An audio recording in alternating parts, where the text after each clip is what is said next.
ไม่ตายสองแมวเดินมานอนกลิ้งดูนางดูปีเตอร์วิ่งหนี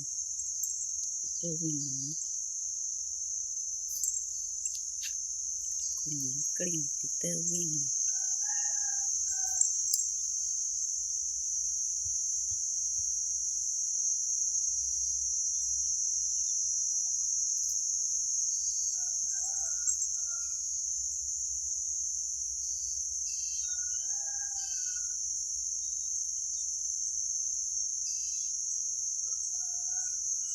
เตอร์ครับป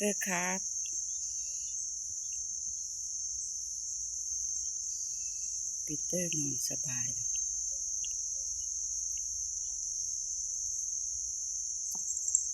ดูนะดูมันนอนตัวบุ้ง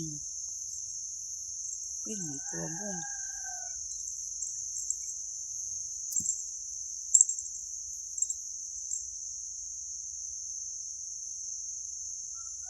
เตอร์ก็นอนดูนกคุณหญิงก็กลิ้ง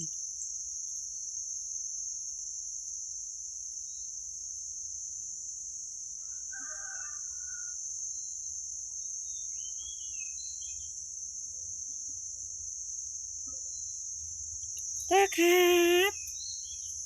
ลูกครับนอนสบายนะครับลูกเตอร์ครับหันมาหน่อยครับ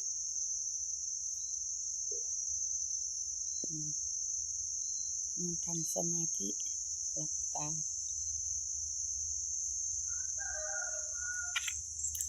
ไปแล้วนางไปแล้ว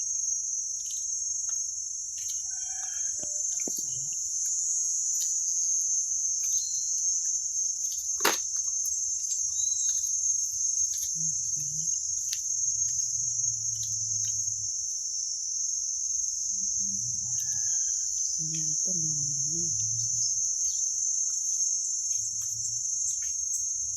สามแมว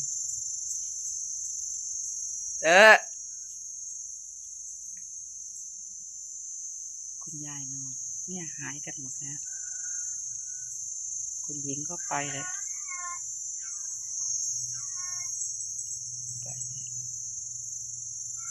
เต้ก็วิ่งตามมาดูคุณยายก็ได้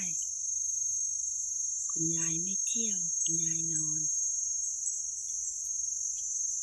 มาเลยนางมาเลยเดินไปทั่วมากิ้งตรงนี้ต่อดูกลิ้งเป็นหนอนบุ้งเลยกลิ้งเป็นตัวบุ้งเดี๋ยวก็ไปหาเรื่องเขาอีกว่าแล้วไปตบเขาอีกแล้ว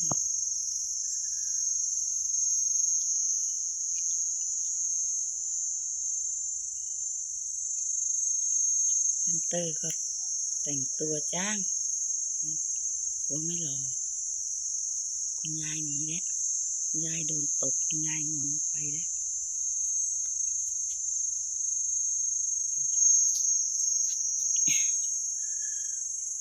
คุณยายไปแล้วเดี๋ยวนางก็หนีอีก